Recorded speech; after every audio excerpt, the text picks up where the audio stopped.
Paz do Senhor a todos, aqui é a tia Ellen Azevedo.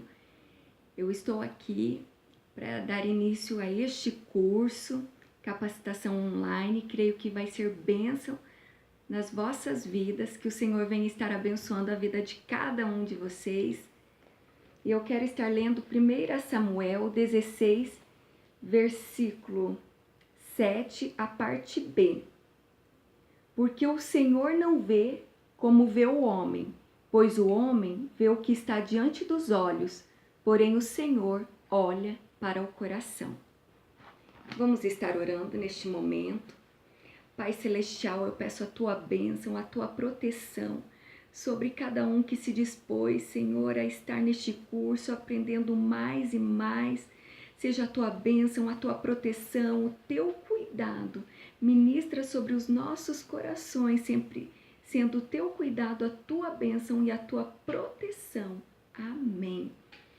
E nós vamos começar falando sobre inclusão de crianças com necessidades especiais. É um assunto que eu tenho um amor muito grande, um carinho muito grande, pois a vida toda eu convivi com pessoas especiais. Na minha família tem várias pessoas especiais. Por isso até eu quis fazer a pós em educação especial. Então eu tenho um carinho muito grande e eu vejo muito a necessidade de estarmos aí estudando, estarmos aprimorando para desenvolvermos um trabalho com excelência na obra do Senhor. E quando nós vamos tratar deste assunto, eu escuto se falar muito em inclusão, mas na verdade o que eu mais vejo acontecendo é ou exclusão ou bajulação.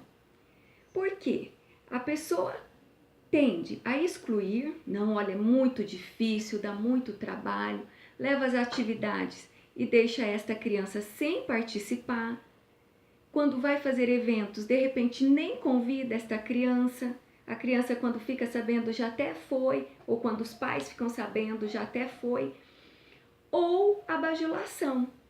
De uma certa forma, a pessoa quer fazer tudo pelaquela criança, sabendo que a criança pode fazer as atividades, pode estar ali fazendo coisas incríveis, mas muitas vezes há essa bajulação, ou ficar muito ali, e eu vejo muito postagens de foto, mas o que se destaca muitas vezes é a necessidade especial que a criança tem, ao invés de ser o trabalho com as crianças. Então isso acaba me entristecendo de uma certa forma. Muitas situações nós nos deparamos que entristece eles também. Então não façamos isso, não vamos excluir e nem bajular, vamos incluir, trazer estas crianças para o convívio, para a socialização, para a participação, principalmente levar o amor de Deus. É isso que elas precisam. Devemos nos preparar para recebermos sempre da maneira correta esta criança. Ao se deparar em uma situação assim, é necessário identificar ao certo. Por que eu disse aqui que devemos nos preparar da maneira correta? Porque nós sabemos que cada indivíduo é de uma maneira, cada pessoa é de uma maneira, cada criança é de uma maneira. E assim também vai ser com a criança especial. Cada um tem a sua maneira de ser, a sua maneira de reagir a cada situação. E você terá que analisar o que essa criança se adaptou melhor, o que ela gosta mais. Você vai anotando. Eu indicaria um caderno de anotação ou fichas para anotação. E aí você vai sabendo quais as atividades que esta criança tem mais facilidade, gosta mais, desenvolve com ênfase, com entusiasmo. E você vai tendo todo um parecer. Bom, eu sei que gosta muito da área da musicalização. Vou trazer uns louvores para ser bem trabalhado, porque eu sei que através da musicalização ele está aprendendo. Glórias a Deus! Mas você vai ter que ter esse momento de dedicação, de parar e analisar.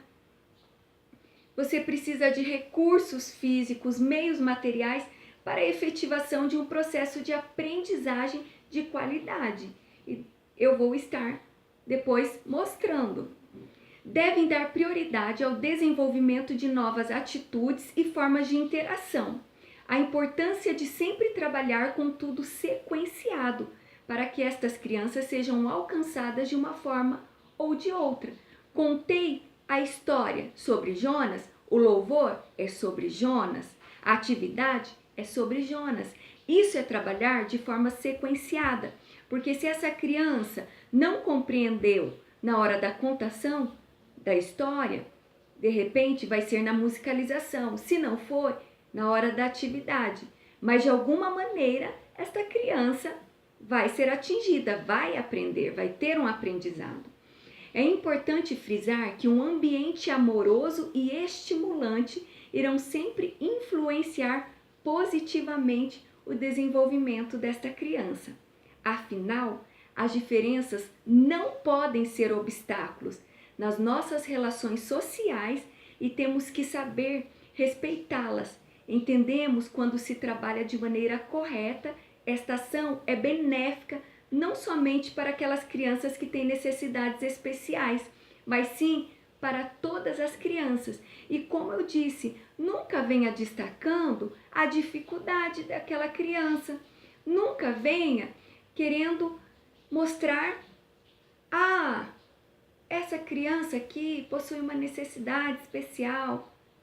Destaque a criança. E como a palavra do Senhor diz, que muitas vezes os homens olham para a aparência. Muitas vezes nós, seres humanos, olhamos para a aparência. Deus olha para o coração. E aí tem que ser a nossa preocupação. O que nós estamos plantando no coraçãozinho dessas crianças? O que está sendo semeado? Amor? O amor de Deus? Ou não? Ou que eles são limitados, que eles não conseguem, que tem que ser deixados de lado? Vamos repensar as atitudes. E nós convivemos com a diversidade, com as diferenças. E quando nós sabemos conviver, nós estamos cumprindo a palavra do Senhor que diz amar o próximo como a si mesmo. E é trabalhado a socialização. Quando você tem essa preocupação, esse amor, você traz toda essa preparação, as outras crianças também estarão participando. E elas terão uma socialização, uma interação, vão interagir entre si. E vai ser trabalhada a questão da socialização, até mesmo com as crianças que têm dificuldade na área da socialização. Como nós temos o exemplo, alguns casos de autistas. Muitas vezes há a dificuldade na socialização. Mas se é trabalhado da forma correta, há uma preocupação de trazê-los para a participação, vai estar havendo a socialização. A inclusão é um processo a ser trabalhado a cada dia, exige um esforço e dedicação para ir descobrindo a maneira certa que aquela criança será alcançada e assim aplicar da melhor forma possível. Ninguém, quando ensinado, não aprende porque não quer, e sim porque não conseguiu aprender ou alguém não conseguiu ensinar. E eu diria que na maioria dos casos alguém não conseguiu ensinar, não ensinou da maneira que aquela criança possa ter compreendido. Ensinar as crianças especiais não é ensinar respostas, não é chegar com tudo pronto a partir da bajulação, e sim ensiná-las a pensar, ensiná-las a reagir aos estímulos, estimular a criatividade destas crianças, trabalhar motivação. Isso ajudará e muito no desempenho desta criança. Se ela não está aprendendo da forma que estamos ensinando, temos que ensiná-la do jeito que ela aprenda. Qual a melhor maneira? Que atividades que traz essa criança para perto? Aplique. Primeiro, anote, vai vendo, analise, vai marcando e vai desenvolvendo as atividades conforme você fez as anotações. Devemos saber que cada criança tem um estilo e um ritmo de aprendizagem diferente. Cada criança é única, não apenas pela sua capacidade de aprendizagem, mas também pela sua capacidade de superação. Você deverá estar sempre atento para fazer a identificação de quando esta criança está compreendendo a mensagem passada. Lembrando que todas as atividades desenvolvidas devem ser sequenciadas, ou seja, seguir o mesmo tema, pois assim esta criança terá compreendido de alguma forma o que você está ensinando. Mediante as situações de crises, mantenha a calma. Procure deixar o ambiente o mais quieto possível, sem sons altos, gritarias, para que esta criança possa ir se acalmando. Só mantenha o contato físico nestas situações se você tiver certeza absoluta que isto não a incomodará ainda mais. Tem crianças que têm resistência ao toque físico, causa pavor, faz com que a crise seja aumentada. E você tem que ter essa certificação, com certeza. Se essa criança, mediante uma crise, o toque físico vai ajudar a acalmar ou vai desencadear ainda mais situações que vai agregar e fazer com que piore esta crise? Certifique-se. Se você sabe que o toque físico piora, não precisa se preocupar. Não, mas eu nem cheguei perto, nem perto de colocar a minha mão no ombro, de dar um abraço. Saiba que, mediante essa situação, você estaria provocando uma crise pior. Se a sala continuar em barulho constante, tenta levá-la para um lugar mais tranquilo. Mas tente manter esta criança na sala, deixando tudo calmo, ambiente, som baixo. Agora, se viu que é uma situação que está difícil de controlar, aí sim você irá tirar para um lugar tranquilo. Ao longo do tempo, você se surpreenderá da capacidade destas crianças. Sempre estimule para que elas aprendam o máximo possível. Trabalhe bastante musicalização e tudo que for voltado para artes, pintura, modelar massinha. Todas essas coisas ajudam e muito, nós sabemos que é benéfico. O mais importante é estas crianças se sentirem amadas e protegidas. Doe amor e receberás amor delas. Entendendo um pouco sobre o TDAH, dislexia, gente, desculpa, é o TDAH, dislexia e autismo. Na apostila foi aí digitado essa parte errada, agora que eu vi aqui, vocês, por favor, consertem, tá bom? Transtorno do déficit de atenção e hiperatividade. Vamos lá, então, que é o TDAH. É causado pelo processamento não regulado de estímulos sensoriais. Muitas vezes o sistema nervoso central recebe mensagens que não são processadas de forma organizada, trazendo assim dificuldades para concentração por um longo período de tempo. Ela não consegue ficar muito tempo em uma atividade só. Crianças hiperativas têm mais substâncias químicas excitantes, ou seja, estimulantes em seu cérebro. Por isso, geralmente são bem agitadas. As atividades não podem ser demoradas. Outra coisa, a percepção é tão aguçada nestas crianças que o simples barulho de um relógio, tic-tac, tic-tac, os faz desviar a atenção. Eles estavam na atividade, prestou atenção no barulhinho do relógio, já se desligou, já está no tic-tac. Mas quando é algo estimulante para eles, que os interessa, conseguem prestar atenção em várias coisas ao mesmo tempo. Está fazendo atividade, sabe o que a pessoa está conversando e sabe o que está acontecendo lá fora. Então, o que é estimulante para eles, eles conseguem captar várias coisas ao mesmo tempo. DDA, distúrbio de déficit de atenção, porque nem todos que têm o déficit de atenção é hiperativo. Só que o diagnóstico fica muito mais difícil, porque eles são mais tranquilos, não tem aquela agitação toda da criança hiperativa. E acaba sendo conhecido como a criança preguiçosa, que não gosta de estudar, que é desanimada. Então, muitas vezes, é mais difícil dessa criança ser diagnosticada. E geralmente é conhecida, aquela criança que vive lá no mundo da lua. Geralmente é conhecida assim. Dislexia. Um dos mais prováveis sinais de dislexia pode ser detectado quando a criança estuda, mas mesmo assim tem grande dificuldade em assimilar o que lhe é ensinado. Elas confundem as letras com grande frequência. Já as que enfrentam um problema na área da matemática é conhecida como a criança que tem descalculia.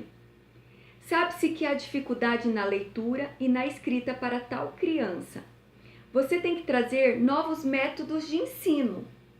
Como a imaginação é bem ampla, a contação de história é muito bem-vinda.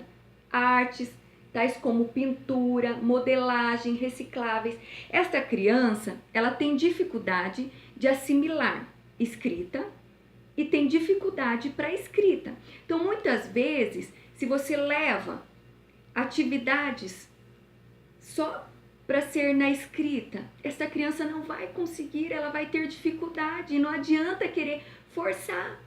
Leve para ela pintura, leve para esta criança modelagem, trabalhos com recicláveis, e ela sim conseguirá. E elas têm uma imaginação que olha ali, já começa a flutuar, a viajar na imaginação. Então, na área da imaginação, elas têm uma imaginação muito ampla, que nós temos que aprender muito com eles. Então, nós que devemos estar preparados para agirmos da maneira correta. Se você recebe uma criança disléxica, não adianta você querer passar ali teoria escrita no quadro, ou que ele escreva, ir ditando e querer que a criança escreva. Estou falando já no caso de crianças maiores, quando leva-se atividades escritas. Você tem que ter uma preocupação de preparar um material adequado. E o autismo. O autismo é um transtorno que causa problemas no desenvolvimento da linguagem, nos processos de comunicação, na interação e comportamento social. As crianças autistas, até por não terem diálogos longos, entendem melhor a linguagem visual. Por isso que com os autistas se trabalha muito questão visual. Eles têm mais dificuldade. Nós sabemos que tem vários graus no autismo, mas nós sabemos que tem dificuldade. Então nós vamos trabalhar o quê? Mais a questão visual. Menos palavras e mais recursos visuais. Eles precisam ter uma organização. Você tem na sua sala de aula aí, no culto paralelo, uma criança autista, você tem que ter tudo identificado, os materiais identificados, tudo tem que ser organizado. Um meio funcional de aprendizagem, tudo identificado e bem organizado, fará com que esta criança desenvolva um excelente aprendizado. Lembrando também que estes estímulos voltados às artes são muito bem aceitos para eles. Faça o melhor, desenvolva o melhor. Tenha sensibilidade de analisar os estímulos que esta criança responde melhor. Próximo vídeo, já voltamos aí mostrando os materiais, formas que se dá para trabalhar. Deus abençoe grandemente.